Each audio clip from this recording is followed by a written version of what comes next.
After selling a groundbreaking medical tech patent for $17 million, I thought my marriage would finally stabilize. Instead, my husband's affection grew colder, his questions grew sharper, and his interest in my money became impossible to ignore. When I watched him slip something into my champagne on the night of our celebration, the betrayal cut deeper than any wound I had ever endured. What he didn't know was that I saw everything and that I had already begun recording his every move. What followed was a silent, calculated plan that turned fear into power, and betrayal into the most devastating justice he never saw coming. I always believed true change comes slowly, a gentle nudge, a shift in circumstance, a new season of life quietly unfolding. But looking back, the night everything truly changed for me. It wasn't slow. It wasn't gentle. It arrived like a cold wind slipping beneath a locked door, invisible, undeniable, and carrying a warning I refused to hear. That night, I thought I was celebrating the greatest achievement of my career. The signing of the patent. The deposit confirmation. $17 million clean. Legal. Life-altering. Money that could have secured my future. Money that could have saved my marriage. Money that could have bought me safety. But instead, it nearly bought my coffin. I remember stepping out of the black car onto the warm California evening pavement, the sky still glowing faintly with the last trace of sunset. I wore a simple dress, navy, form-fitting, nothing dramatic, but I felt powerful for the first time in my life.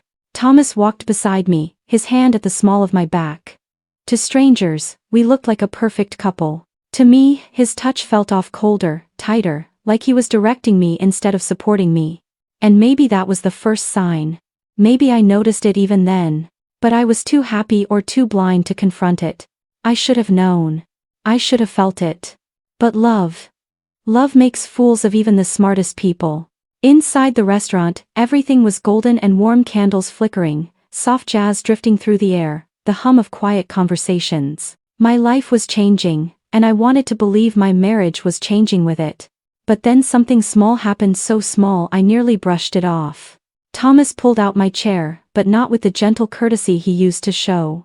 Instead, his hand lingered on the back of the chair just a moment too long, and when he leaned in close to my ear, his whisper wasn't affectionate. It was calculating. "Make sure you enjoy every second tonight," he murmured. At the time, I thought he meant it sweetly. But the way he said it, the way his fingers tightened around the chair's back, it didn't feel sweet. It felt like a warning. And if I had trusted that feeling, everything that happened next might have been avoided. But he didn't. Not yet. "We ordered champagne, the most expensive bottle they have," Thomas insisted. I didn't mind. For once, money wasn't the tension between us. Or so I thought. As we waited, he leaned forward, elbows on the table, his eyes scanning me like I was a stock market trend instead of his wife. $17 million, he said, tapping the table lightly. I still can't believe it. Neither can I admitted. It feels surreal. He smiled, but it didn't reach his eyes. If anything, they darkened. Evaluated. Measured. Thomas had always been ambitious, always pushing, always hungry for more. But tonight, there was something new beneath that ambition, desperation. "I'm proud of you," he said at last. "Really, I am." The sad thing is, I wanted to believe him more than anything. The champagne arrived. A chilled bottle. 2 crystal flutes. The soft, crisp sound of bubbling celebration. The waiter poured, bowed, and stepped away. But before I could lift my glass, Thomas reached out, took both flutes, and said, "Hold on, let me make the toast." He stood. He raised the glasses. And right then, something shifted in his expression, a flicker of something sharp, something cold, something triumphant.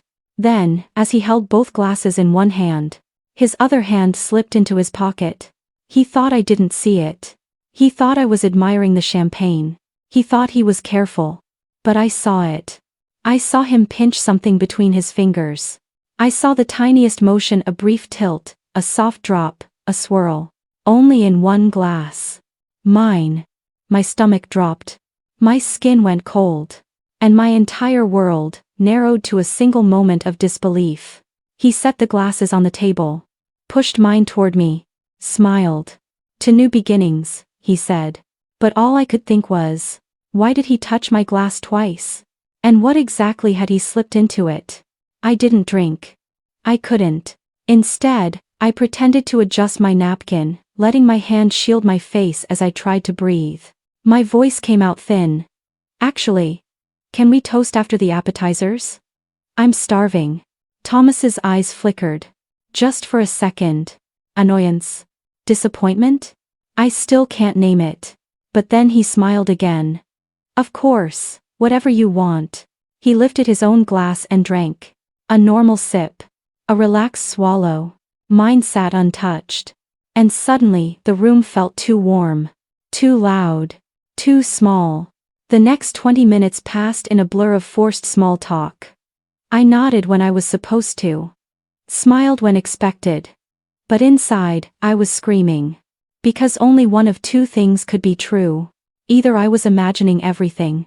Or the man I married, the man who promised to protect me, had just tried to kill me.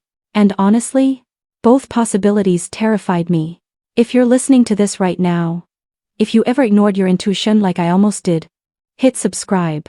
Not because it helps me, but because sometimes, a moment of hesitation can save your life. And those who refuse? Tell me in the comments why your gut never warned you. Or why you didn't listen. I excused myself to the restroom, pretending to take a call. But when I stepped inside, the truth hit me so hard my knees nearly buckled. I checked my reflection. Pale. Shaking. Eyes wide with a fear I didn't yet understand. I whispered to myself, barely audible. What if he really tried to? I couldn't even finish the sentence. Instead, I did something I never expected I'd need to do. I opened my camera app, turned on video mode, and whispered into the lens. This is evidence. And that was the moment everything in my life changed. Forever. Because when I returned to the table, Thomas wasn't alone. A stranger was sitting in my chair. And they were whispering to him. I froze halfway across the restaurant. Thomas wasn't looking around. He wasn't checking for me. He wasn't even pretending to be innocent. He was listening. Focused. Absorbing every word. When he finally glanced up and saw me approaching, he flinched the smallest, sharpest flinch, then plastered on a smile so forced it nearly cracked. There you are, he said. I was just talking with. But the stranger stood quickly, nodded at him, and walked away without looking at me once. Who was that? I asked. Silence. Thomas's jaw tightened. No one. I sat slowly. It didn't look like no one. He sighed. Please don't start tonight. Not tonight. Not tonight. Not while a potentially poisoned drink sat between us. Not while a stranger whispered something urgent enough to make him panic. My hands trembled under the table. What did I just walk back into? What was he planning? And who the hell was that person? But more importantly, what secret were they discussing about me? The appetizers arrived. I barely tasted a thing. Every cell in my body was on high alert, warning me that something was deeply, dangerously wrong. Thomas kept trying to steer the conversation toward the future houses, investments, our new financial strategy. But all I could hear was the clink of the untouched champagne glass beside me. At one point, he gently pushed it closer. You should drink, he said softly. I kept my hands in my lap. Not yet. His fingers drummed impatiently on the table. You're acting strange. I'm acting strange? I whispered. Thomas, who was that person? His eyes hardened. Drop it. That was all he said. But the tone? The coldness. It wasn't dismissive. It was threatening. I felt something sharp inside me twist. The man across from me wasn't simply annoyed. He wasn't stressed. He wasn't confused. He was angry that I was aware. Angry that I didn't drink. Angry that I saw the stranger. Angry that I wasn't playing the role he expected me to. And in that moment, a horrifying thought hit me. He needed me unsuspecting. But why? Why did he need me vulnerable tonight of all nights? Then something happened I still struggle to explain. Thomas reached into his pocket again. But this time, he froze. Because he noticed I was watching him. Directly. Unblinking. And for the first time all night, he looked genuinely rattled. He forced a smile. Just checking my messages. But he didn't pull out his phone. because that's not what he was reaching for. I knew it. He knew it. And he knew that I knew it. A long, heavy silence settled between us. Finally, I said, "Thomas, if there's something you need to tell me." But he cut me off abruptly. "We're leaving." "Leaving? Why?" "We're leaving." His tone was tight, almost panicked, like the walls around him were collapsing one by one. He stood, grabbed his coat, and motioned for me to get up. But I stayed seated. Still. Breath thin. Heart pounding. "What's going on?" I whispered. His eyes flashed, sharp and cold. Now. That one word told me everything. Whatever he had planned wasn't finished. And he needed to regroup. So I followed him out of the restaurant. Straight into the night where his real plan was waiting. And I had no idea that someone else was following us. When we stepped outside the restaurant, the air had cooled, a thin fog crawling up from the coastline, wrapping around the streetlights like ghostly vines. Thomas walked ahead of me with long, urgent strides, barely looking back to check if I was following. I didn't call out to him, didn't ask where we were going, didn't question the sudden exit, because every instinct in me whispered the same thing. He is losing control. And that makes him dangerous. I kept some distance. I kept my eyes open. I kept my phone recording in my coat pocket, video, audio, everything. Things I'd never imagined needing. But suddenly, my survival depended on them. We reached the parking lot behind the restaurant. It was darker than the front entrance, quiet, almost abandoned. The kind of place people disappear into. Thomas stopped by the car. He didn't unlock it. He didn't turn to me. He just stood there, breathing hard. Like he was debating something. Like he was gathering courage for something unspeakable. I felt a chill crawl up my spine. "Thomas," I whispered. "Please. Talk to me." He didn't move. Not at first. But then he said, very quietly, "We can fix this." "Fix what? What exactly needed fixing? What are you talking about?" I asked, my voice trembling. He finally turned to face me, and I will never forget the look in his eyes. A strange mixture of fear and calculation. Like he was trapped between two decisions. And neither of them involved telling me the truth.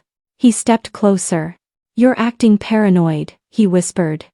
"You're imagining things. And we can fix it before it gets worse." "Fix what?" My jaw tightened. "Thomas, did you put something in my drink?" He blinked. Just once. Slowly. And that moment, that hesitation, told me everything. Because the truth wasn't in his words. It was in the silence he couldn't hold steady.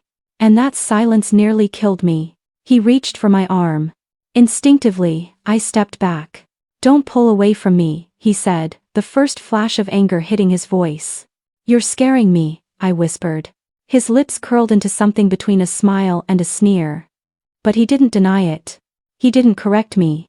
He didn't say no. He said I was overreacting. Because in his mind, the problem wasn't the act. The problem was that I saw it. And suddenly, all the months leading up to this moment snapped into clarity. His strange mood swings. His probing financial questions. His obsession with access to my accounts. His sudden interest in life insurance policies.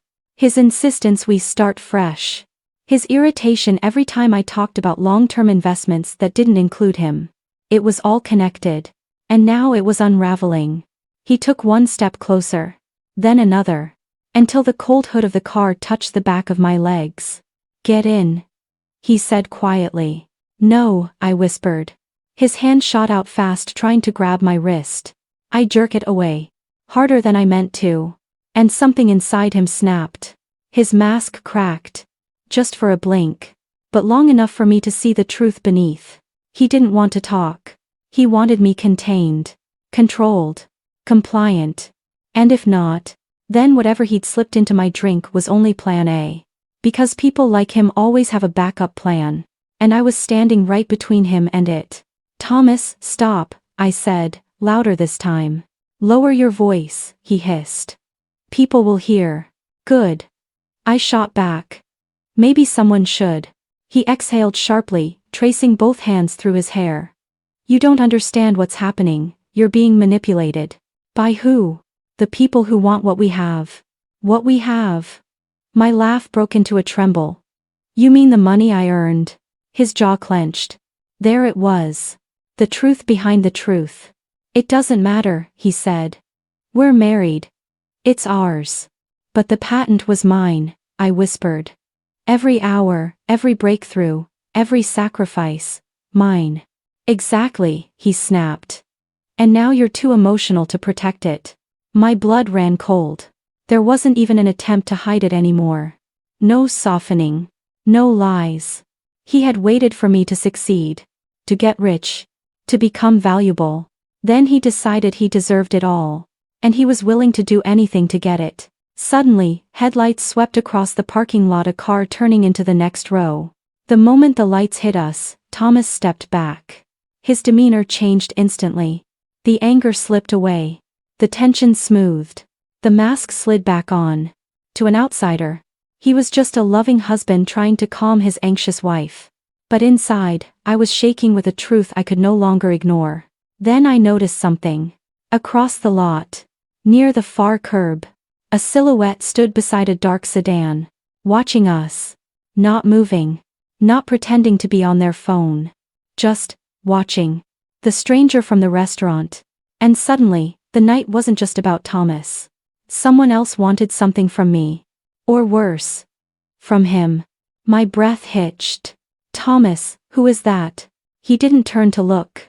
He didn't need to. His jaw tightened in recognition. Get in the car, he repeated. No. He stepped closer, lowering his voice to a gravelly whisper. You don't know what you're involved in. I'm involved in you, I snapped. And tonight I saw who you really are. He flinched, a slight twitch of the eye, but said nothing. My heart hammered against my ribs. Thomas, I whispered. Did you try to poison me? This time, he didn't hesitate. He didn't blink. He didn't deny it. He didn't defend himself. He simply said, if you had just drunk the champagne, we wouldn't be having this conversation. And that was the moment. I knew I was in a war I never asked for. A war I had to win. I turned and ran. Not toward the restaurant. Not toward the street. But toward the open walkway behind the building, toward people, toward noise, toward lights. Thomas cursed behind me. Footsteps pounded. He wasn't letting me leave. But someone else was moving too, the stranger. Following. Tracking. Closing the distance. 2 predators. 1 victim. 1 dark parking lot. My breath tore through my lungs. My heels clacked wildly against the pavement. Every step felt like a countdown. I didn't know where I was running. Only that I had to keep moving. Had to stay visible. Had to survive. I turned a corner. And slammed into someone. Not Thomas. Not the stranger. Someone else entirely. A third player in a game I didn't understand. And when I looked up into their eyes, everything I thought I knew, everything I feared, shifted. Because this new stranger already knew my name. Madison, he said, breathless, as if he'd been searching for me for hours. I blinked, disoriented. Adrenaline blurring the edges of my vision. His face was unfamiliar, sharp jawline, dark hair. Suit slightly undone like he'd rushed to get here. But his eyes were steady. Focused. Almost relieved. You need to come with me, he said urgently. Now. My pulse spiked. No, I don't know you, let me go. Madison, he repeated firmly, gripping my shoulders. You're in danger. I'm here to help. I shoved him away, trembling. Behind him I saw Thomas turn the corner, eyes wild, expression contorted. And behind Thomas, the original stranger was closing in. 3 men. 3 motives. Zero clarity. I backed up slowly. Who are you? He held up his hands. I'm the person your husband hired to follow you. My stomach dropped. To follow me?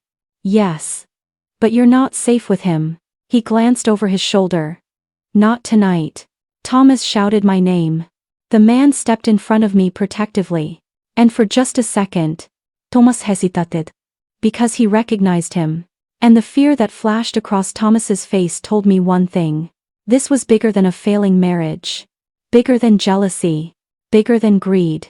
It was a conspiracy. And I was at the center of it. But this new stranger. He wasn't here to hurt me. He was here because someone else already planned to. What do you want from me? I whispered. The man didn't step closer. He didn't raise his voice. He didn't reach for me again. He simply said, I know what he put in your drink. My blood froze. What? What was it? He swallowed, eyes darkening. Not something you'd survive.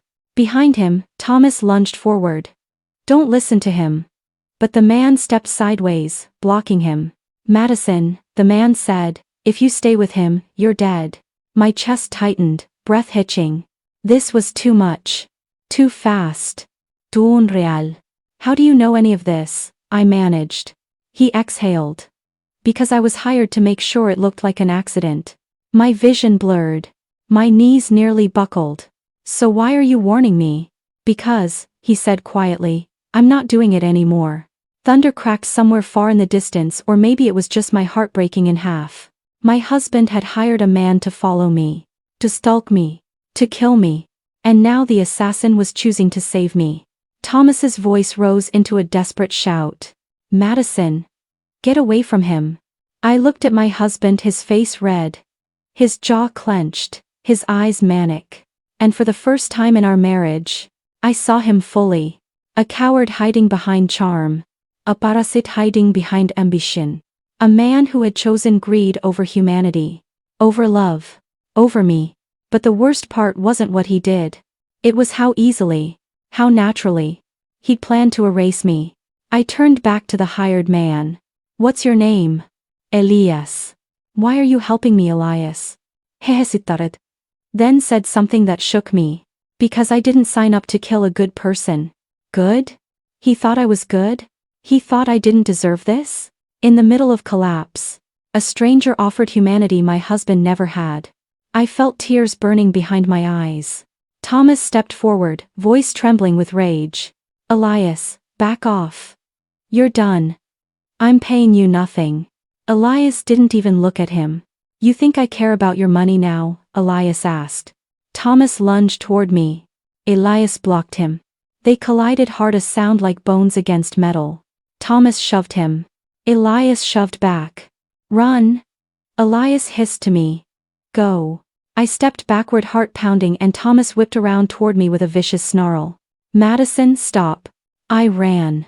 My heels skidded across the pavement. My breath tore out of my chest. Muy vision tunneled. Behind me. Footsteps. Shouts. Cows.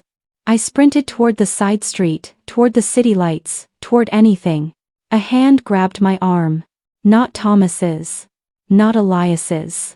Someone else. The original stranger. The one from the restaurant. The one whispering to Thomas. The one who'd been watching us from the shadows. He pulled me hard. Too hard. Into the alley. I gasped, twisting, trying to scream. Quiet. He hissed. If you scream, he wins. I froze. Because for the first time, someone talked about Thomas not with fear, but with disgust. The alley was narrow, dimly lit, the smell of ocean air mixed with old brick. He didn't hurt me. Didn't restrain me. He simply waited until my breathing slowed. Then he said, I'm not your enemy. Then who are you? I whispered. He looked over his shoulder like someone was listening. I'm the reason you're still alive, he murmured. This wasn't his first attempt. My throat tightened. What do you mean? He exhaled shakily. Your brakes didn't fail last month. Your garage wasn't broken into. The gas leak? Not an accident. My vision swayed. My knees weakened. No. No, God, no. He's been trying for weeks, the stranger added. My pulse thundered in my ears. Why are you telling me this? I whispered. Because he paid the wrong people, the stranger said. And now he owes money he cannot pay. My stomach dropped. Owes? Money? To people far more dangerous than him, he finished. The pieces slammed together. It wasn't just greed. Not just jealousy. Not just resentment. Thomas was drowning in debt. Desperate. Cornered. And he decided the fastest solution was my death payout. But what the stranger said next changed everything, and it turned fear into fury. Madison, he whispered, Your husband forged your signature on a financial document. I felt the world tilt. What document? The life insurance policy, he said quietly.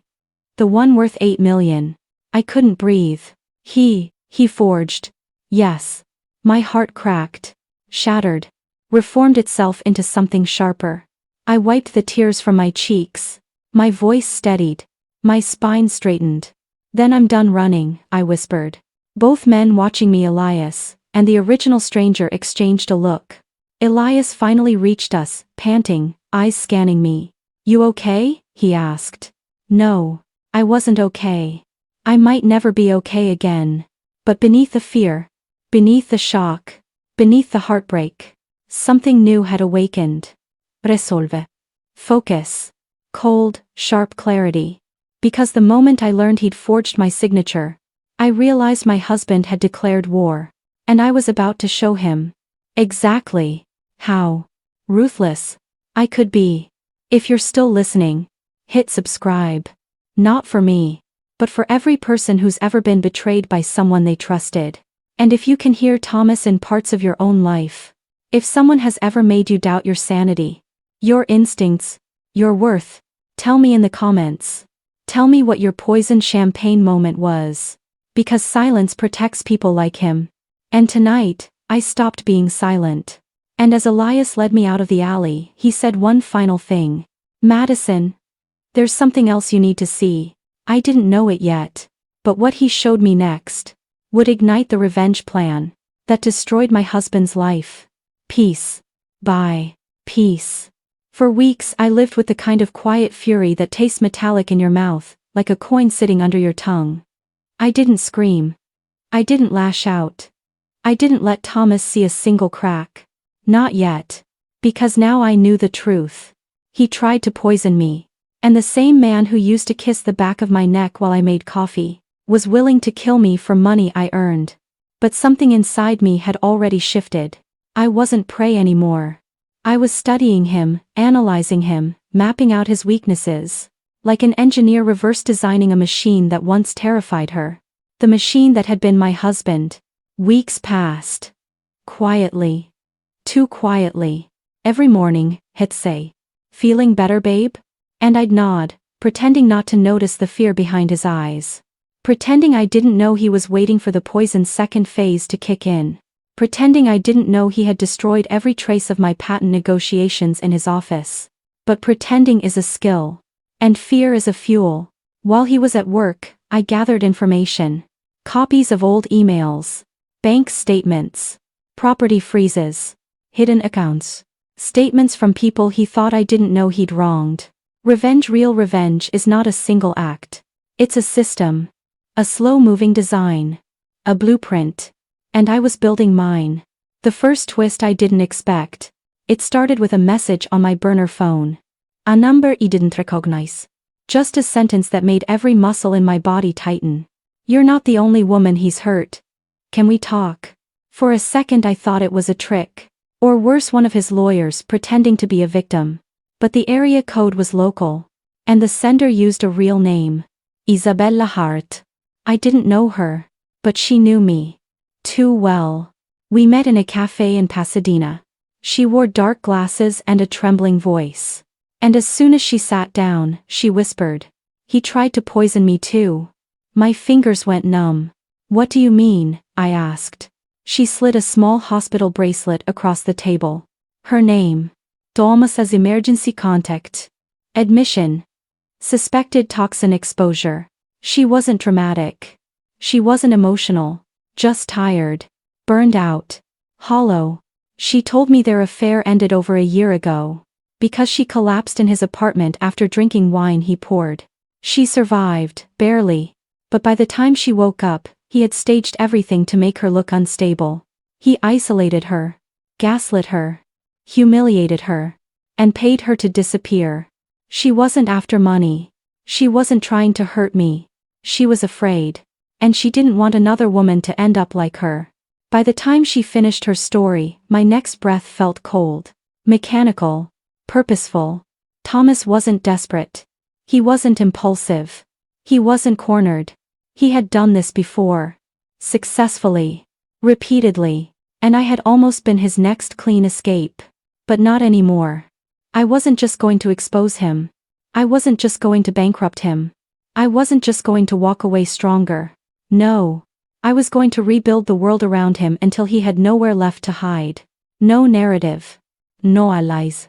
No exit. I wanted truth to bury him. Slowly. Completely. So I structured a new plan. More precise than anything before. It had 4 phases. Phase 1.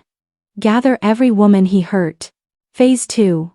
Mobilize the financial noose around his hidden assets. Phase 3. Phase 4. Make him watch as I took back every piece of power he thought he controlled. This wasn't rage. This was engineering. One night, while Thomas snored lightly beside me, the man who had smiled at my near death, I got out of bed and walked into the bathroom.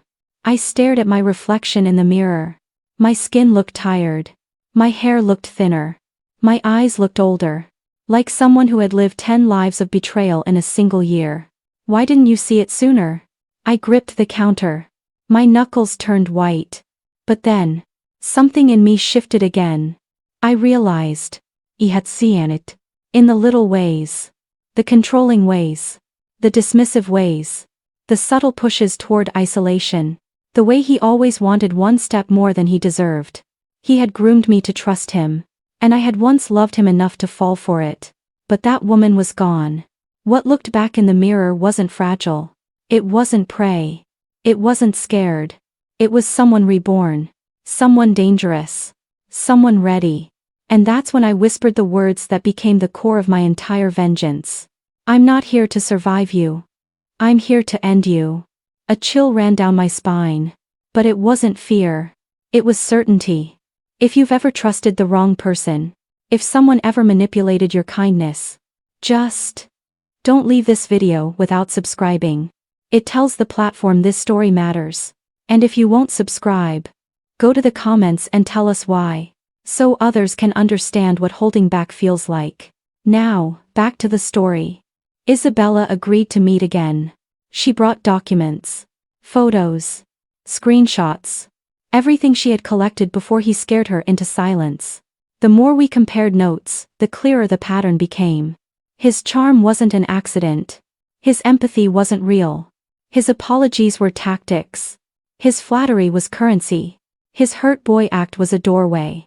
And like most predators, he repeated the same script until it worked flawlessly. Except now, his victims were comparing scripts. And they matched word for word. I wasn't alone. And that terrified him. Even though he didn't know it yet. I couldn't go to the police with suspicion. I couldn't accuse him without hard evidence.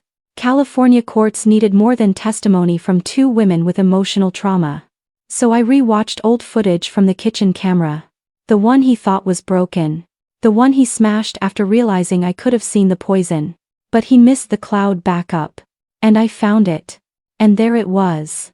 Clearer than memory. Colder than fear. He poured the wine. He glanced at the door. He hesitated. He added something from a small dark vial.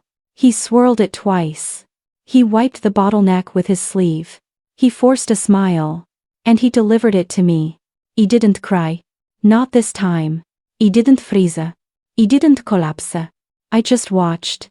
Emotionless. Unafraid. And I understood something profound. He had never been my husband. He had been my enemy with a ring on his finger. But even with that footage, I still needed more. More evidence. More leverage. More weight.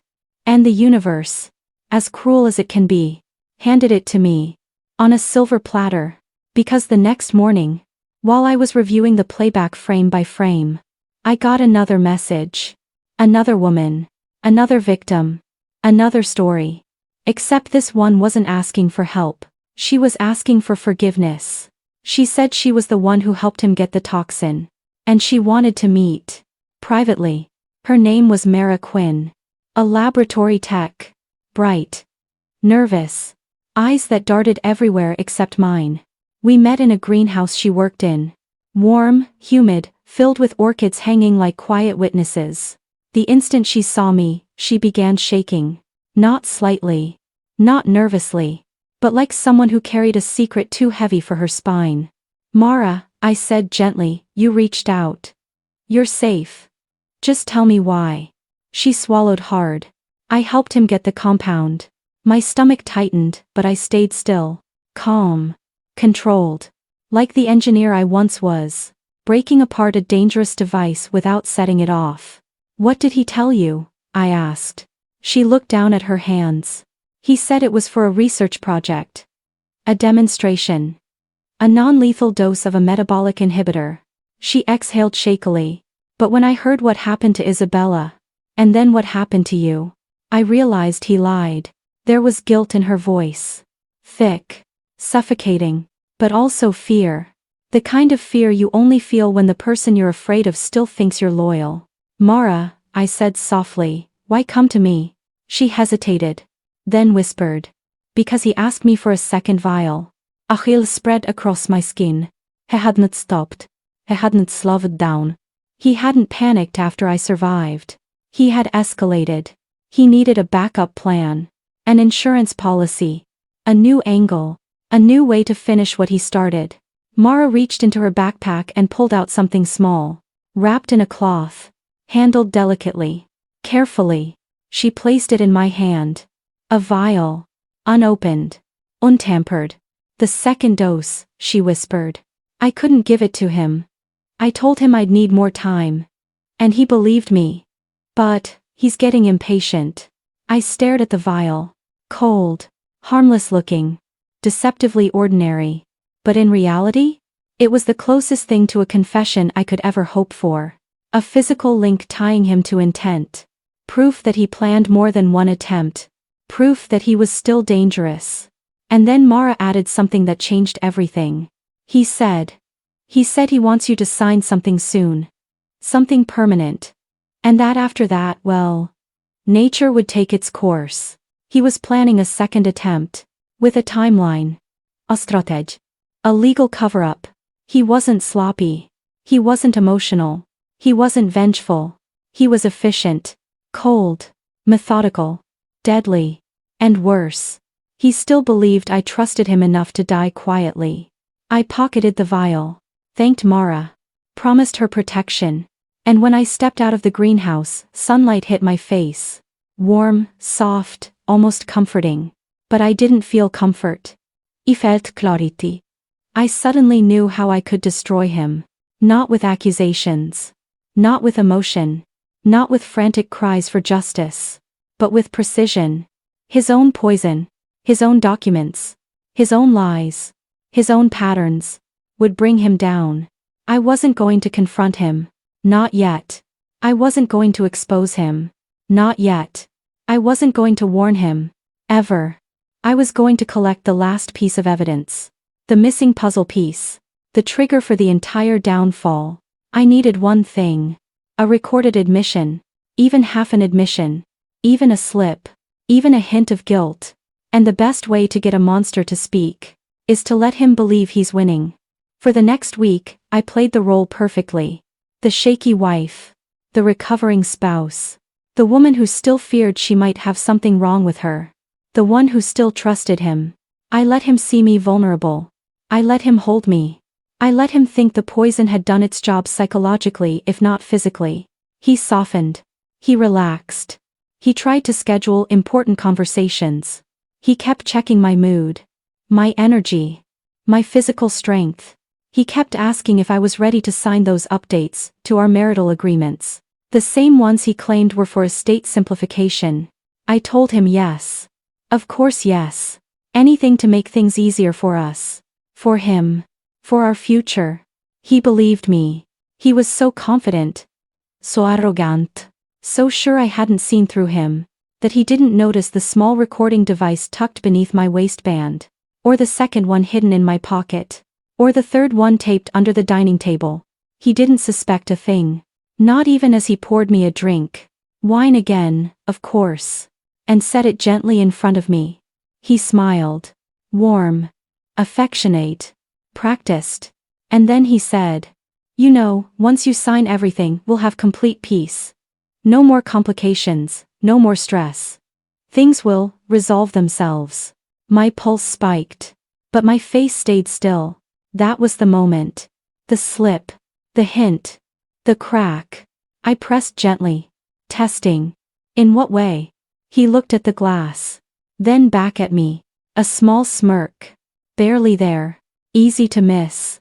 But I didn't miss it. Not anymore. And then he whispered. Let's just say, everything will fall into place. My breath caught.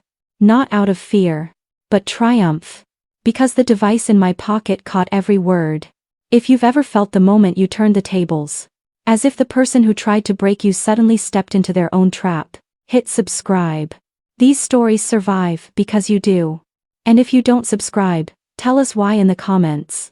Sometimes the reasons people hold back are part of the story too.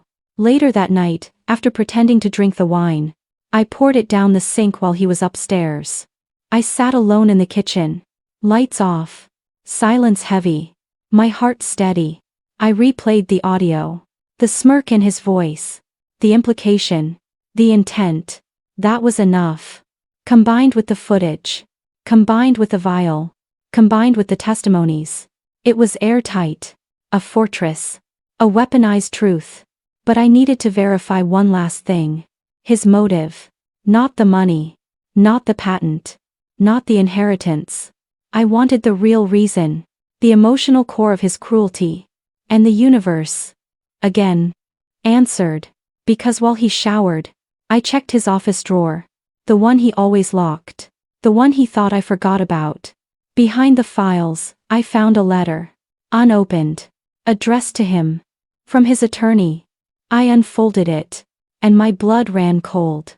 It wasn't just about my patent. It wasn't just about money. It was about something so much deeper. So much darker. He didn't just want me gone. He needed me gone. For a reason he had buried for years. A secret with my name on it. And when I read the final line of that letter, my hands trembled. My throat tightened. My vision blurred. Because the letter revealed a truth. That changed everything I thought I knew about him. And everything I thought I knew about myself.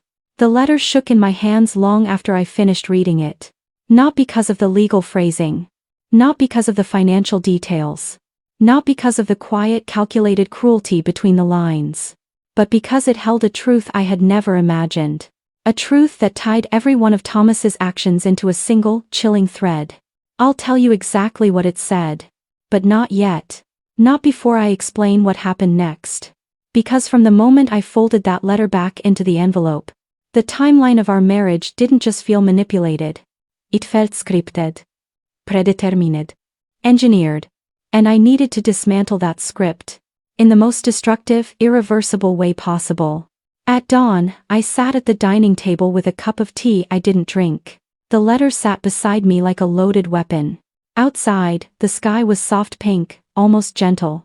A cruel contrast to the rage rippling through me. I wasn't shaking out of fear anymore. I was shaking because everything finally made sense. His behavior. His panic. His urgency. His obsession with my signature. His desperation to finalize certain documents before nature took its course. Every piece clicked. Every lie formed a chain. Every manipulation had a timestamp. And now I held the master key. When Thomas came downstairs, he looked refreshed. Confident. Maybe even relieved. He kissed my cheek as if nothing in the world were wrong. As if the poison wasn't waiting in a vial in my pocket. As if I wasn't gathering evidence brick by brick. As if I weren't seconds away from detonating his life. Morning, he said. Big day today. I smiled back. Probably the most dangerous smile I've ever worn. Yes, I whispered. Very big. He didn't know I had already triggered phase 2. Financial constriction. Overnight, the IRS received anonymous reports. His shell companies had freezes. His brokerage accounts flagged anomalies. His offshore transfers were under review. And I had transferred every legitimate marital asset into temporary, legally protected holding accounts. Not stolen. Not hidden. Just protected. Pending investigation. His world was about to collapse. Quietly. Then all at once. At noon he received the first call. I watched from across the kitchen island as he answered, his expression shifting from calm to confused, to irritated, to something like fear wearing a businessman's mask. He ended the call abruptly, tried to brush it off, tried to smile. Probably nothing, he muttered. But a second call came minutes later, then a third, then an email, then a text, each one chipping away at the facade he'd worn for years. His breathing changed, his posture stiffened, his eyes darted, calculating, searching, panicking. And that's when he finally looked at me. Really looked. "Did you do something?" he asked. A question loaded with fear, accusation, suspicion, but not yet certainty. Do something? Like what? His eyes narrowed. But he didn't push it. Not yet. He needed my signature still. He needed me cooperative. Alive. He had no idea the trap was already locked. That afternoon, phase 1 continued. Isabella and Mara weren't the only ones. 3 more women came forward. 3 more victims. 3 more stories of manipulation, silence, toxicity, and near-lethal accidents that suddenly made sense. Together, we formed a chain of testimony. A timeline of patterns. A map of predatory behavior. California prosecutors wouldn't be able to ignore this. Especially with the digital evidence, the vial, the footage, and the recorded conversation. He was no longer a husband in a messy marriage. He was a serial offender. A calculated manipulator. A repeat abuser. A man whose attempt on my life was part of a long-running pattern of crimes he thought he'd gotten away with. But that wasn't even the darkest part. Not even close. Because the letter in my pocket revealed his true motive had nothing to do with the patent money, or inheritance, or property. It was about me. Something about me he couldn't control. Something about me that threatened him before I even knew it existed. But that truth doesn't explode here. We're almost there. That evening he finally confronted me. His voice steady. Too steady. Like someone trying to keep a sinking ship afloat with denial alone. "We need to talk," he said. I looked up from the couch with calm I didn't feel. "What about?" His jaw tightened. "I know you're hiding something." He blinked. A slow, practiced blink. The kind that shows concern instead of challenge. "Hiding something?" "Thomas. What could I possibly be hiding?" He stared at me long. Hard. Searching. Suspicious. And for the first time ever, he looked afraid of me. But before he could press further, his phone rang again. Another crisis. Another financial blockage. Another unraveling of his empire. He stormed outside to take the call. And that was the moment. Right there. When I realized something profound. He wasn't angry. He wasn't confused. He wasn't even concerned about our marriage. He was scared. Terrified. Cornered. Because the thing he feared losing the most was slipping through his fingers. Not the money, not the patent, but control. And he sensed, even without understanding how, that he had already lost it. He just didn't know how completely he was about to break. He came back inside. Hands trembling. Eyes wild. Voice breaking. "Tell me the truth," he said. "What have you done?" I opened my mouth, ready to end his world. But then his phone buzzed one more time. A message preview flashed on the screen. And when I saw the sender's name, my entire body went cold. The sender was someone I thought had died years ago. Someone tied to the secret in the letter. Someone tied to Thomas's motive. Someone tied to me. I didn't want to read the message. Not at first. Not after everything I'd learned. Not after the letter already cracked my worldview in half. But Thomas stared at the screen as if he'd seen a ghost. As if the past had resurrected itself to finish him. As if the secret he'd buried for years, the one tied to the reason he wanted me gone, had clawed itself back into the present. When he left the room in a panic, I picked up his phone and read the first line of the message. It said only, "She deserves to know the truth. LWEC. My heart stopped. Literally missed a beat.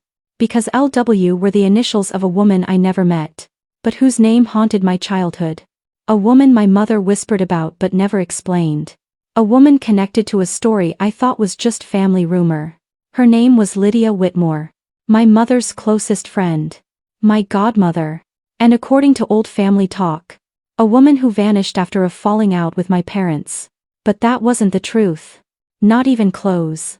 I opened the full message. And what I read broke something deep inside me. He knows. He found the adoption records. He found the inheritance notice. He knows your real father left everything to you. He knows he was never supposed to have access to it. Be careful. Please. Lydia. My ears rang. My vision blurred. My body felt hollow.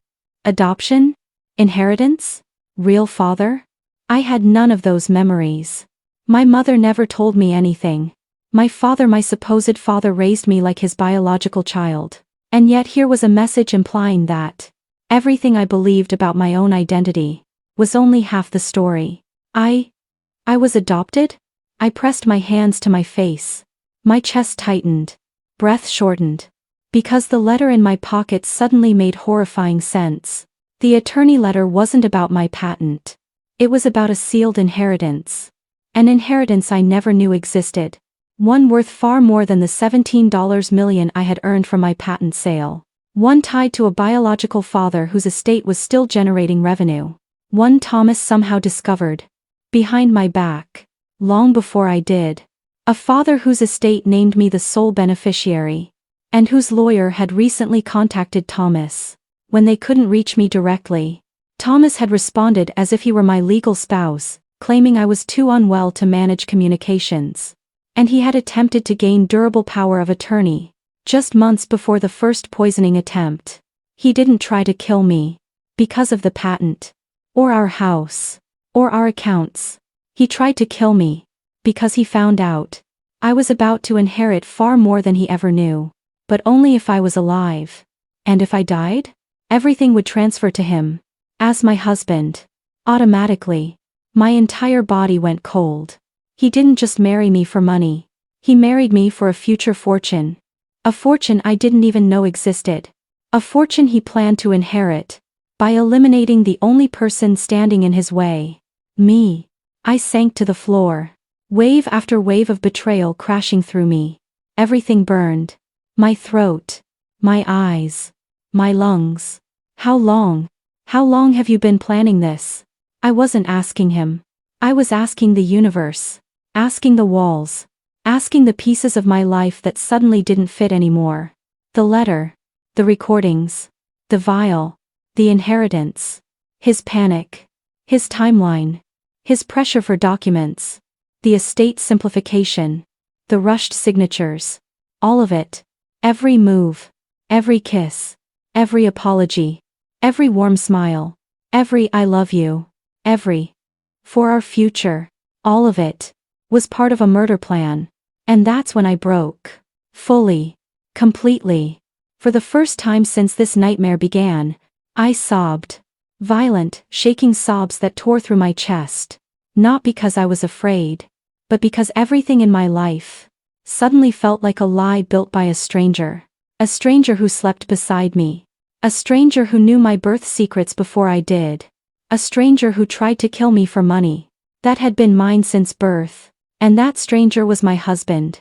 When he came back inside, his face pale, his composure shredded, I stood up slowly, quietly, dangerously. He froze when he saw the letter in my hand. You knew. My voice was calm. Too calm. The kind of calm that makes predators step back. His mouth opened, then closed.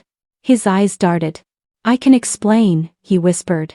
No, I said softly. You really can't. He took a step forward. I was trying to protect our future. My laugh was hollow. Dead. By killing me? His body stiffened. His expression warped. He saw it. The certainty in my eyes.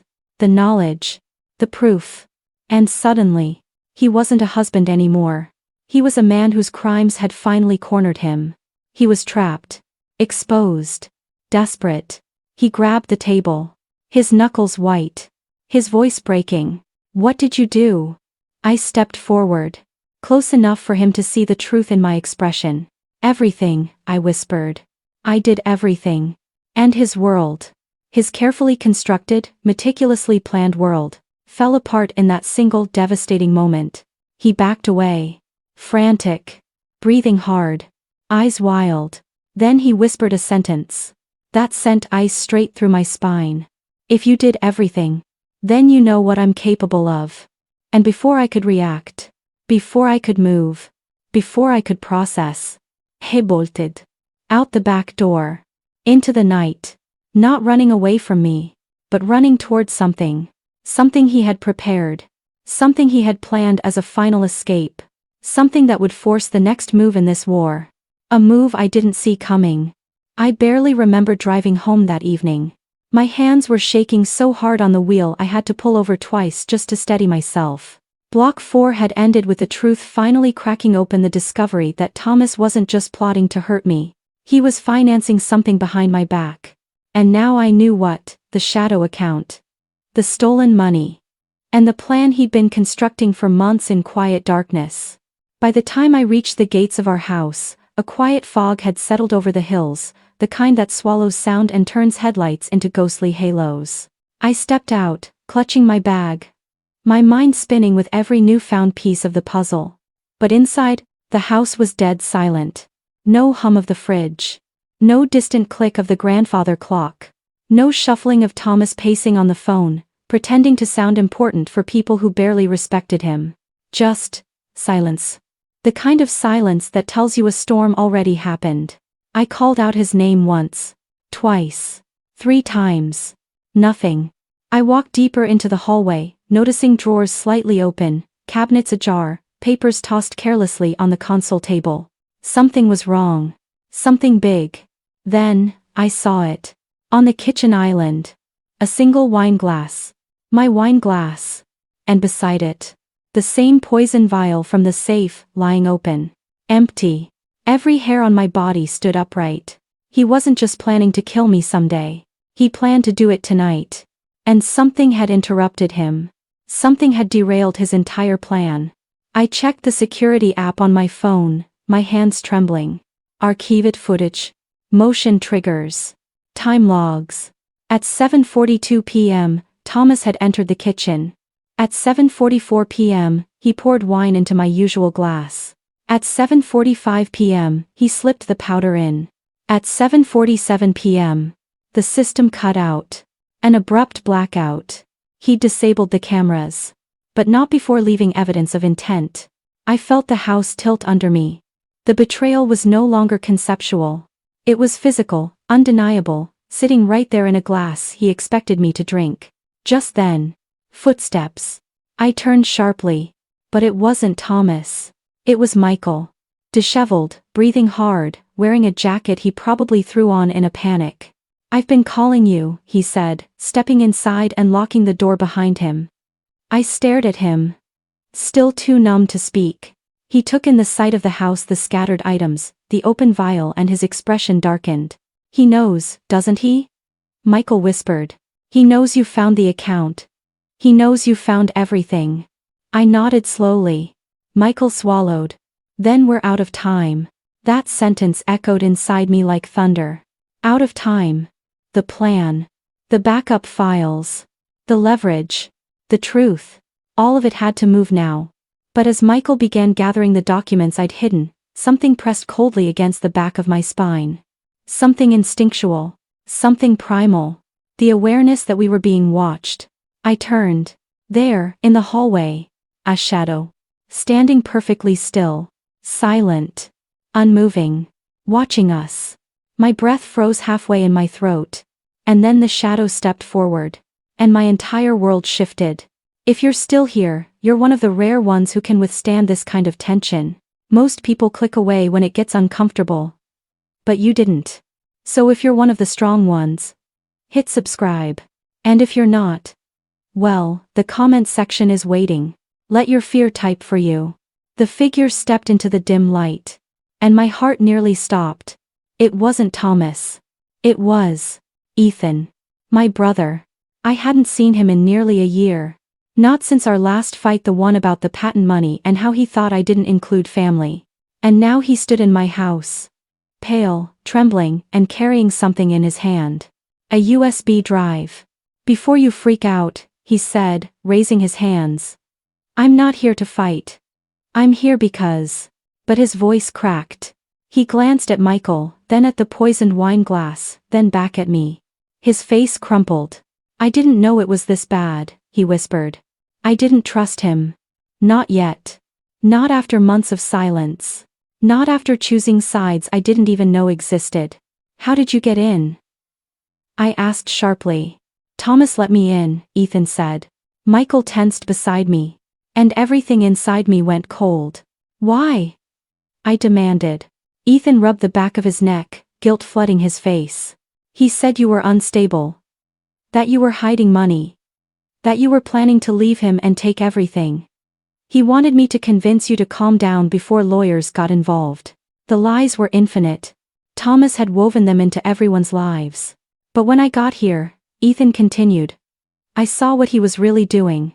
He held up the USB drive. This, he whispered, is everything. Every transfer. Every offshore funnel. Every shell corporation. He left his computer open. I copied everything. I stared at him, stunned into silence. My estranged brother just became the single most important witness in my life. Before I could speak, the front door rattled violently. All three of us froze. A second rattle. Harder this time. Someone was trying to force it open. Michael stepped forward. Stay behind me. But I already knew. I could feel it. The air changed. The temperature dropped. The house seemed to shrink inward, suffocating with pressure. He was back. Thomas. The man who'd tried to poison me. The man who'd built lies as casually as breathing. The man who was now inches from breaking down the door of the house I had bought, furnished, renovated, and made into a home he planned to turn into a crime scene. A thunderous bang shook the entire frame. Ethan whispered. He's furious. He knows I took the drive. Then we don't let him in, I said, surprising even myself with the sudden steel in my voice. We finish this. Tonight. Michael moved toward the garage entrance. Ethan crouched behind the island, clutching the USB drive. And I walked toward the front door. Not to open it. Not to confront him. But to look directly through the peephole. So I could see the face of the man who tried to end me. I pressed my eye to the glass. Thomas stared back. Eyes bloodshot. Jaw clenched. Hair disheveled.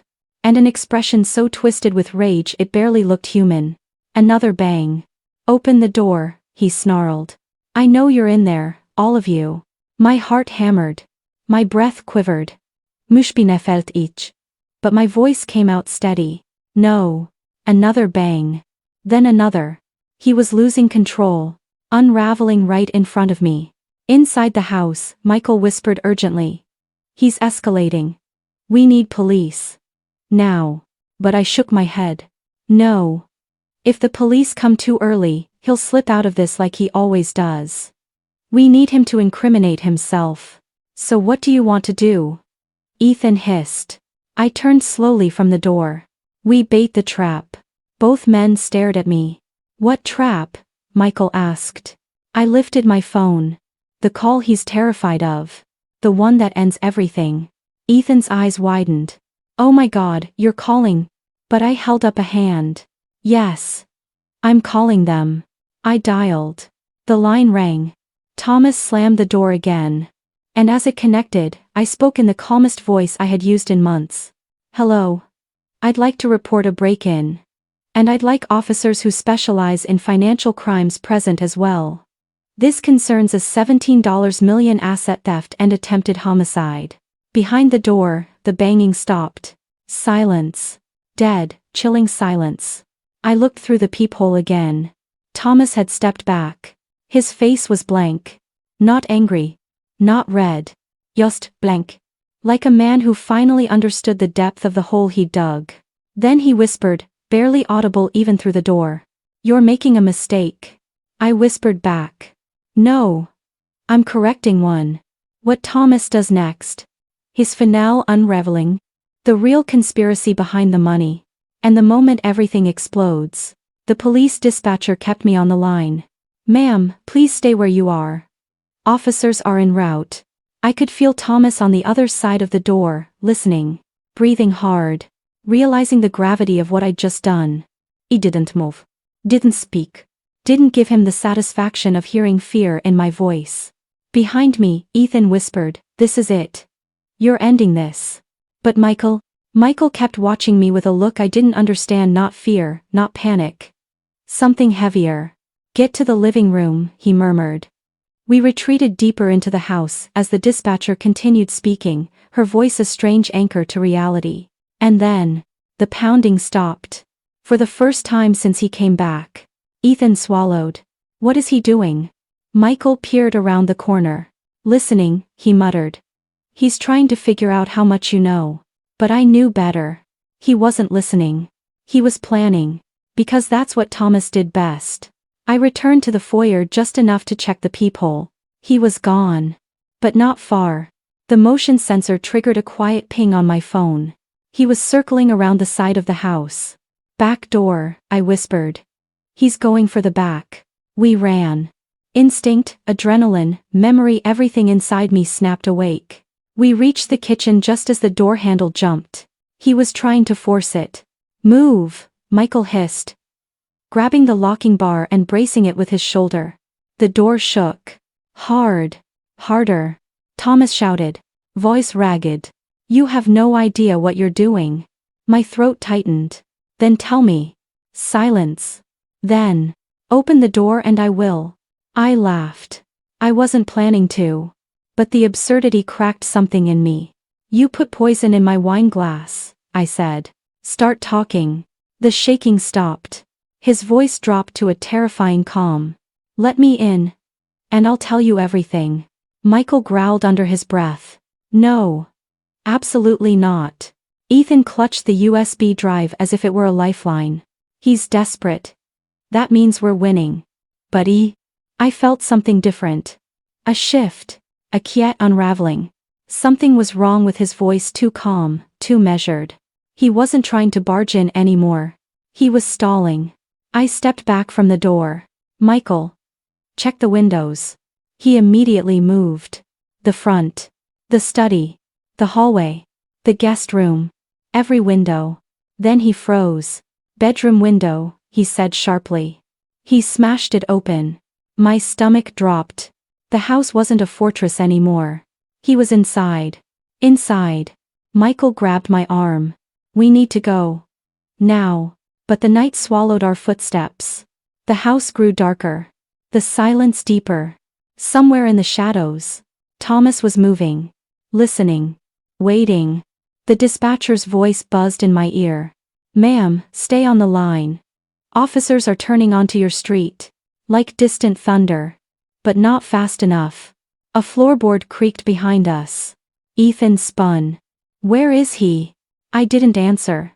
Couldn't. I felt him before I heard him. Like static. Like heat. Like danger. Then.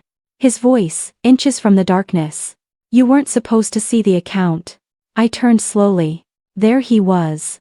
Standing at the edge of the hallway. Face pale. Hands shaking. Eyes wild. But there was something else too. Fear. Real, rough fear. "You ruined everything," he whispered. "I did all of it for us." I stared at him, my voice barely a breath. "You tried to kill me." He flinched like the words physically hit him. Then he broke into a bitter laugh. No, I wasn't going to let you drink it." He blinked. "What?" "It was a test," he said. Voice cracking. "I wanted to see if you were loyal. If you'd touch the glass. I wasn't going to let you drink it." My heart twisted. Not because I believed him. But because he thought that explanation made sense. "You slipped poison into my glass," I said quietly. "You watched it dissolve." He swallowed hard. "I wasn't going to let you die." Michael stepped forward. "That's not how poison works, Thomas." Thomas looked at him like seeing an insect. "You don't get to speak here." But Michael didn't back down. "Actually I do. Because I'm the one who saw the autopsy report." Silence. Ethan froze. I froze. Thomas blinked rapidly. "What?" Autopsy? Michael reached into his jacket and pulled out a folded document. For your former CFO, he said. The one who died last month. Heart failure, right? Thomas's face went bone white. You don't know what you're talking about. Oh, I do, Michael said. Because the toxicology screen didn't match natural causes. And the compound in her blood. Same as the residue in your safe. A cold wind rushed through me. Betrayal layered upon betrayal. It wasn't just my $17 million patent he'd stolen. It wasn't just me he tried to poison. It was her. And suddenly the entire shadow of his secret life clicked into place. The money. The offshore accounts. The panic. The paranoia. Thomas stared at Michael, trembling. You don't understand. She was going to expose everything. She ruined the timeline. He shut his mouth. But too late. He had confessed. Out loud. And the dispatcher on the phone heard every word. I raised the phone slowly. You're on speaker, I whispered. Thomas's face contorted. You set me up. No, I said. You set yourself up. Red and blue lights splashed across the windows. Sirens. Doors slamming. Officers shouting. Thomas backed away, shaking his head. You betrayed me. I looked him dead in the eyes. You poisoned your own life long before you ever tried to poison mine. The front door burst open. Police, hands where we can see them. Flashlights cut through the hall. Boots thundered across the hardwood. Officers swarmed the entrance with practiced precision. Thomas stumbled backward, lifting his hands just as two officers tackled him to the ground. He hit the floor with a choked gasp. No, wait, listen to me, he screamed. She's lying, she poisoned the glass. She did all of it. I stepped forward, numb. She was on the phone with us, one officer said. We heard everything. Thomas's eyes widened in pure panic. No, you don't understand. I was trying to protect us. She was out of control. The officers pulled him upright, cuffing him. Michael moved subtly closer to me. Ethan stayed behind, clutching the USB tightly. Then Thomas looked at me, truly looked, and something inside him shattered. You loved me, he whispered. You promised me forever. I swallowed hard, my voice barely holding. I did. And you poisoned it. His knees buckled. The officers dragged him toward the door as he twisted, desperate. Everything I did, everything, was for us. For us? I repeated softly. You never even let me choose what us meant. He stopped fighting. For the first time tonight, he became still. Almost peaceful. Almost resigned. As if he finally realized the story he'd written in his head was not the story we lived. They guided him out the door. But not before he threw one last sentence over his shoulder. You think you've won. But you don't know who else is involved. The blood drained from my face. What does that mean? But he only gave a sick, knowing smile. And then he was gone. Taken into the night. Taken into lights and sirens and a world finally holding him accountable. The door shut. Silence. Then Ethan whispered. What did he mean, who else? Michael looked at me. We're not finished, he said quietly. Not even close. I felt something settle in my chest. Not fear. Not panic. Resolve. He didn't do all this alone, I said. And I'm done letting shadows stay shadows. My voice steadied. I'm going to find out who helped him. Michael nodded slowly. Ethan took a shaky breath. And I felt the first flicker of something powerful. Not vengeance. Not victory. Control. And that was only the beginning. I wish I could tell you Thomas walked into that boardroom like a man ready for truth. But he didn't. He walked in like someone who still believed the world owed him applause. The boardroom was silent, thick, tense, the kind of quiet that presses on your skin like humid air right before a storm. The executives sat stiffly, eyes down, as if afraid to look at him. The legal team sat on one side. HR on the other. And at the center of all of it, Madison. She didn't stand when he entered. She didn't smile. She didn't acknowledge him in the slightest. For the first time, Thomas wasn't the center of gravity in the room. He scanned the faces, confused, irritated, already offended. Why are we having a formal meeting? He snapped. And why is HR here? Why is... His voice trailed off when he noticed the stack of documents in front of Madison. It wasn't just a file. It was a mountain. His accounts. His hidden payments. His fabricated numbers. Proof of his manipulation. Proof of his cover-ups. Proof of every backdoor deal he swore nobody would ever discover. And worst of all, evidence of his attempt to poison his own wife.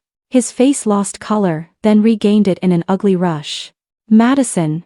What is this? Where did you get? She finally looked up.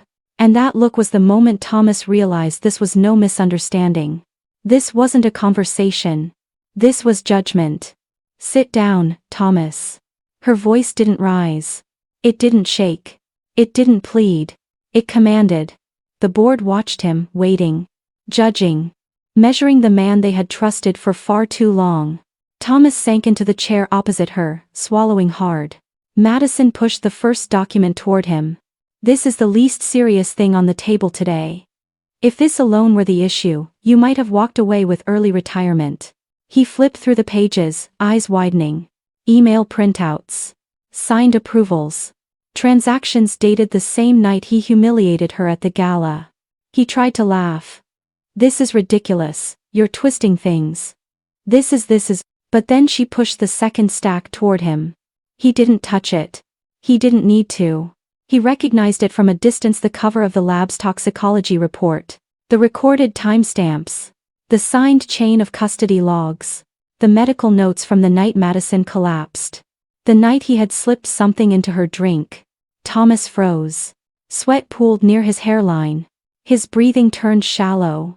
One board member cleared his throat. Mr. Hale, we've reviewed all of it. Your wife has been patient enough to let us address this internally before law enforcement does. He didn't finish the sentence. He didn't need to. Everyone already understood what was at stake. Thomas's voice cracked, barely audible. You can't do this. Madison leaned forward just slightly. Not only can I already have. The room went completely still. She placed another file in front of him, this one much thinner, but somehow heavier. It contained the petition for his removal, the emergency vote authorization, the complaint drafted for the district attorney, the protective order an attorney on her team had already prepared, and her official motion to replace him as interim CEO. When Thomas's hand trembled, the board noticed. When he swallowed too fast and too often, they noticed. When he kept glancing toward the door like a trapped animal searching for escape, they noticed all of it. Madison kept her voice steady. You wanted to destroy me quietly, she said. You planned it, you prepared for it, you executed it. So now I'm giving you what you were hoping for. Thomas blinked. What are you talking about? A quiet ending, she said. A quiet removal. A quiet transfer of power. A quiet exit from the life you used to control. A ripple of shock moved across the table. He shook his head desperately. You think you can intimidate me? You think the board will just hand everything over to you? But the board chair spoke before Madison even breathed in. They already have, he said flatly. Thomas jerked toward him. What? We've reviewed all evidence. The vote has been cast, the chair continued. Effective immediately, you are suspended. You are to surrender your company access, your corporate cards, your devices, your files, and your authority. Thomas's mouth opened. But no sound came out. He looked at Madison, bewildered, betrayed, furious. You can't do this to me, he whispered. Madison stood. No, Thomas, she said quietly. You did this to yourself. As she walked past him, her shoulder brushed his just enough to remind him of who he used to be, and who he no longer was. He didn't chase her. He didn't call after her. He didn't make a scene. He simply sat there, stunned, small, shrinking into himself like a man watching his empire collapse in slow motion. But this wasn't the collapse. This was the beginning. Thomas Hale had never been quiet a single day in his life. So after the board meeting, after humiliation, after hearing what he never imagined he'd face, he didn't go home. He didn't go to his office. He didn't even call his attorneys. He went to war. But desperation makes people sloppy, especially people who have always relied on their power to protect them. And Thomas was very, very sloppy. The moment he stormed out of the building, he began making calls. Messages. Threats disguised as warnings. Warnings disguised as agreements. He called the one executive he thought still feared him. The one accountant who helped him hide money years ago. The one assistant who used to cover his tracks. And every single one of them told him the same thing. I can't talk to you. I'm sorry, but I'm out. Madison already contacted us. Please stop calling. Each no collected in his chest like stones. Heavy. Jagged. Sucking the air out of him. But he kept going. He drove home too fast, too carelessly, nearly clipping a car as he pulled into the driveway. He slammed the front door behind him and immediately went to the safe in his office. The one he thought nobody knew about. He typed the code with shaking hands, pulled it open, and grabbed the hard drive he stored there. The last piece of leverage. His last chance to spin a narrative, twist the truth, sabotage Madison before the entire world realized what he had done. There were financial files on it. There were confidential communications. There were recordings. Some of them not legal to possess. He knew the company would come to collect everything soon. He knew Madison had outplayed him. But he also believed one thing. If he could release his version of events first. If he could spin this into a hostile takeover. If he could paint himself as the victim. If he could accuse Madison before she accused him. Maybe he could still win. He didn't know Madison had already anticipated this. He didn't know she had the house monitored. He didn't know her legal team had flagged his safe as a potential evidence source. He didn't know that the second he removed that hard drive, a notification went straight to her phone. And in that moment, Madison was sitting with her attorney, reviewing the next steps in the removal process. Her phone buzzed. She glanced at the screen and froze. The notification message read, "Safe activity item removed." Her eyes sharpened. "He's trying something," she said quietly. Her attorney leaned forward. "Do you want us to intervene now?" Madison exhaled slowly, every piece of her finally aligning. "No. Not yet. I want to see what he does. Let him make the mistake. Let him reveal exactly who he is." Back at the house, Thomas shoved the hard drive into a bag and marched out, determined to go to the media, the shareholders, anyone who would listen. He didn't know two men in suits watched him leave from a parked car nearby. He didn't know Madison had placed private security on the property for her own protection. He didn't know he wasn't the only one gathering evidence. He got in his car and sped off. But this time, the car that followed wasn't someone trying to hurt him. It was someone making sure he no longer hurt anyone else. As he reached the freeway, his breathing grew rapid, disjointed. Fragments of excuses, half-formed stories, and desperate lies spun through his mind like leaves in a storm. He wasn't preparing a defense. He was preparing delusion. Meanwhile, Madison sat in her living room, finally alone, finally still. She wasn't triumphant. She wasn't vindictive. She wasn't even satisfied. She felt tired. Bone-tired. This was the chapter of her life she had been forced into. But it was almost over. Her phone buzzed again. This time it wasn't an alert. It was a message from the investigator assigned to her case. "We intercepted Hale. He attempted unauthorized removal of evidence. He is returning home under supervision. Recommend proceeding with the next step." Madison closed her eyes. The next step. The one that would shift everything. The one that would turn consequences into reality. The one Thomas never believed he would face. She opened her eyes again, calm, steady, resolute. "Begin the process," she typed back. And with that, the final fall began. There's a strange quiet that settles over a house on the morning consequences finally arrive. Not peaceful. Not comforting. It's the quiet of a held breath. The quiet of a blade raised. The quiet of a storm that has realized it can do nothing but break. That was the quiet Madison woke up to. She didn't rush. She didn't panic. She didn't replay anything from the day before. She simply moved through her home with a clarity she hadn't felt in years. A clarity forged from survival, truth, and the kind of resolve that grows only in the hearts of people who were pushed too far for too long. Her phone buzzed at 8:03 a.m. "They're en route. Private security lead." That was all it said. That was all she needed. She sat on the living room couch, hands folded, breathing steady. Not triumphant? Not vengeful. Just present. 40 minutes later, a black SUV stopped in front of her house. Another sat quietly across the street. A third car unmarked pulled in behind the SUV. Madison didn't have to look out the window to know what was happening. She already felt the air change. Meanwhile, inside the upstairs guest room where Thomas had been sleeping, because the master bedroom now felt like an indictment, a courtroom, a ghost of everything he lost, Thomas jolted awake at the sound of movement outside. At first he thought it was delivery trucks. Or a contractor. Or maybe someone walking a dog. But then he heard footsteps approaching the door. Firm. Purposeful. Synchronized. He scrambled out of bed. He looked out the window. And the blood drained from his face. 2 officers. A third behind them. A fourth near the driveway. Behind them, the private security team Madison hired not to protect him, but to protect her. Thomas staggered backward. No, no, no, no, she wouldn't.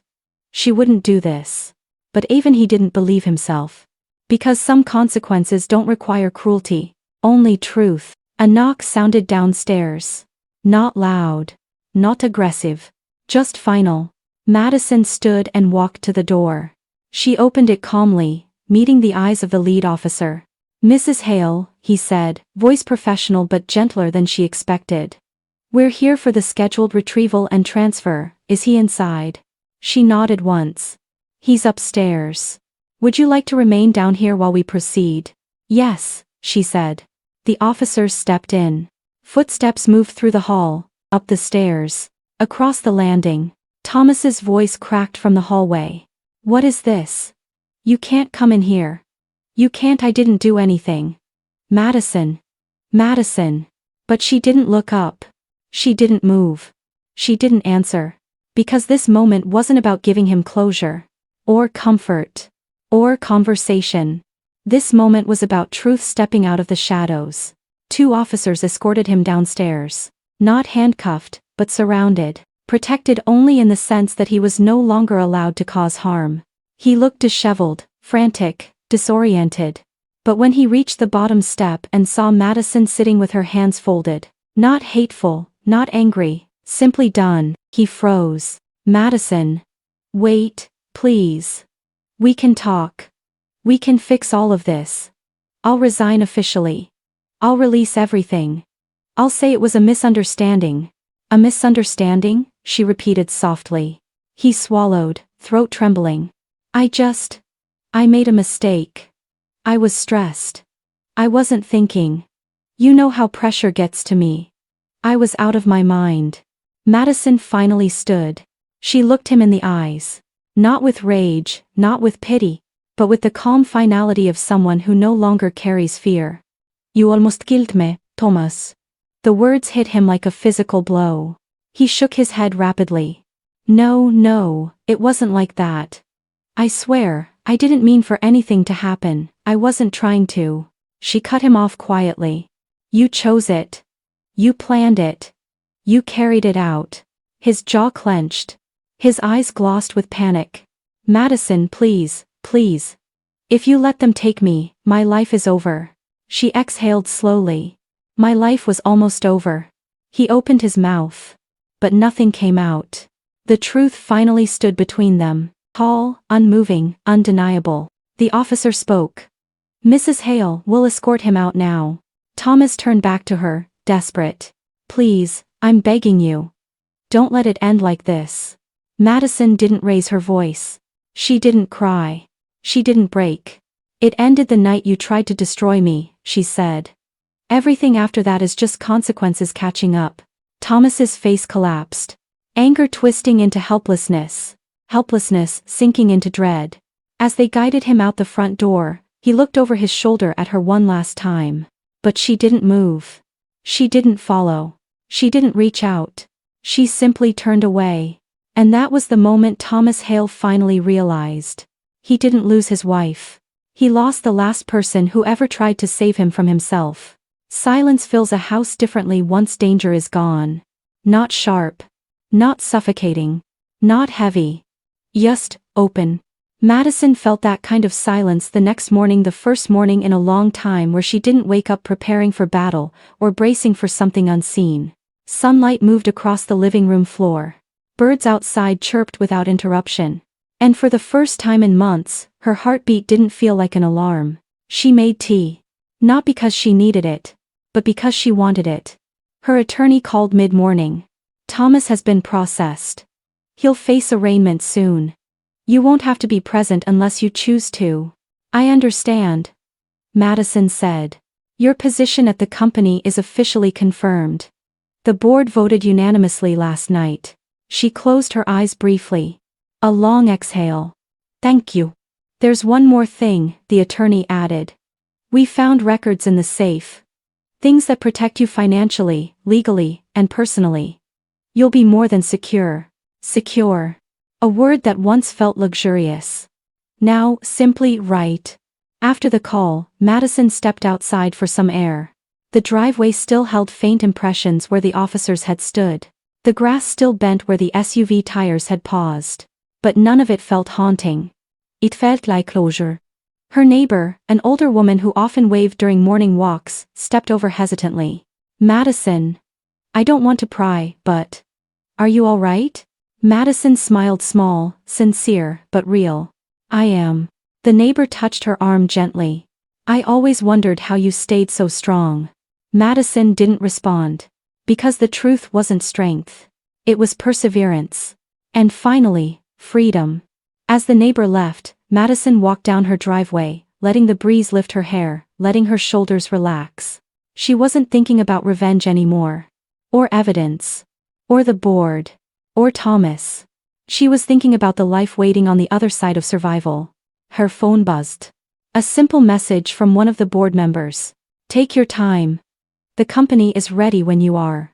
Madison typed back. I'll be there Monday. Then she put the phone in her pocket and kept walking.